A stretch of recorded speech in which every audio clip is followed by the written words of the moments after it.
Chapter 3.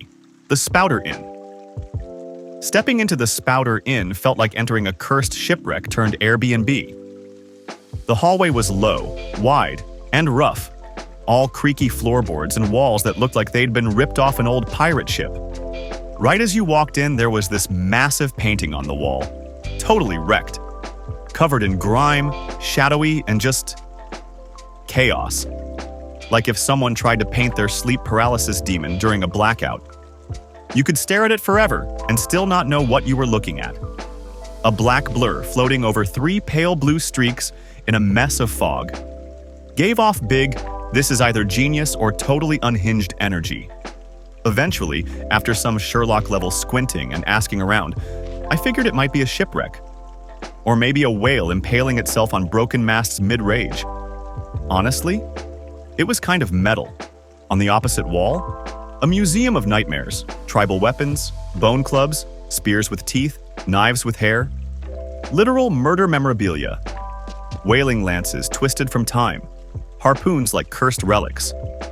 One rusty lance had supposedly helped some dude kill 15 whales in one day.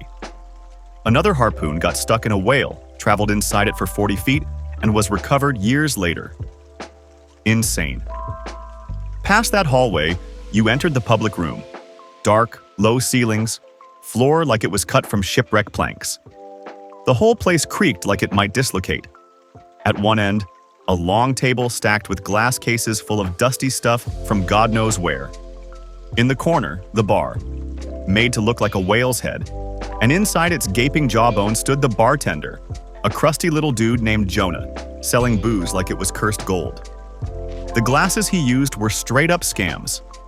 Thick-bottomed, deceptive shapes, little lines scratched into them like drink-tier pricing. Fill to the first mark, cheap. Fill to the top, full-price Cape Horn special. Respectfully, Jonah was running a side quest in economic manipulation. I asked for a room. Jonah said the place was full, then offered me a bed shared with a harpooner. Yeah, like shared. I wasn't thrilled. Said it depends on the guy. If he didn't reek of fish and existential dread, maybe I'd consider it. Jonah smirked, told me to sit. Supper was coming. I parked on a wooden bench carved up like a middle school desk. Sailor had been etching a full ship into it with a knife, but it looked more like a wet sock with sails. Finally, dinner was served in a side room. Freezing cold, 2 sad candles, and 0 heat. We huddled in our jackets, sipping scalding tea and trying not to shatter from frostbite. The food slapped though.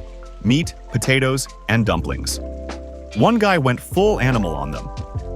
"You're gonna have sleep paralysis for real," Jonah told him. I leaned in.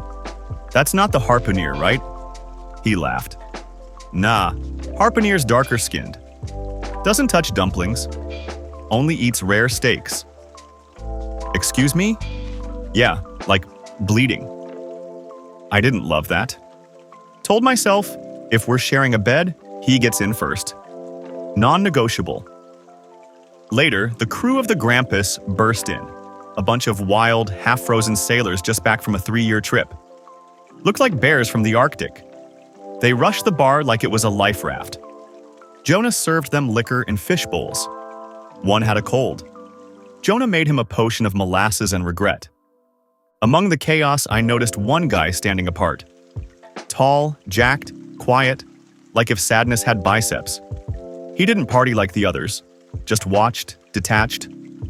Later, they yelled after him, "Bulkington!" Dude dipped into the night like a ghost. No clue I'd be sailing with him soon. By now, it was past 9. Things got quiet. I started thinking again about the whole sharing a bed with a random cannibal situation. Let's be real. No one wants to sleep next to a stranger. Even siblings avoid that. And here I was, about to share sheets with a dude who sells heads. I started mentally panicking. Eventually, I told Jonah, "Yeah, I changed my mind. Not doing it. I'll sleep on this bench." He offered to plane it smoother. I told him to quit before he injured himself. He grinned and tossed the wood shavings into the stove like confetti. Bench still sucked.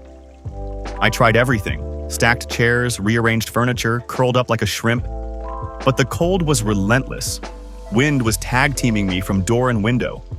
Finally, I accepted defeat. Maybe I was judging the harpooner too hard. Maybe we'd vibe. Still no sign of him. Yo, Jonah, where's this guy? It's almost midnight. Jonah chuckled. He's out peddling. Might be trying to sell his head. His what? Yep, head's busted though. Can't move inventory. Market's saturated. Dude, what are you talking about? After threatening legal action and demanding clarity, Jonah finally confessed. The harpooner had returned from the South Seas with a bunch of preserved heads, just trying to offload the last one.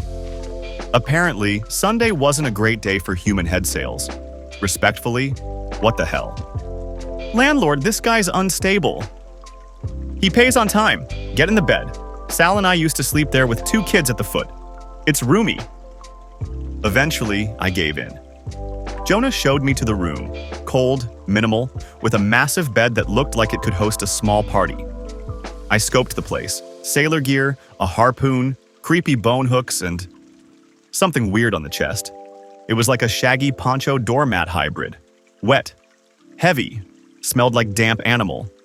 I tried it on. Immediate regret. Looked in the mirror and gave myself a neck cramp yanking it off. Noted, harpooner has eccentric taste. I started to undress. Still cold. Remembering Jonah said he might not even come back tonight, I crawled in. Bed sucked, like sleeping on a sack of bricks. I was finally dozing when… thump. Heavy footsteps, a flicker of light under the door. Oh no, he's here. In walks this dude holding a candle and a human head. Just walks in like it's a sandwich. Doesn't even look at me, just starts unpacking.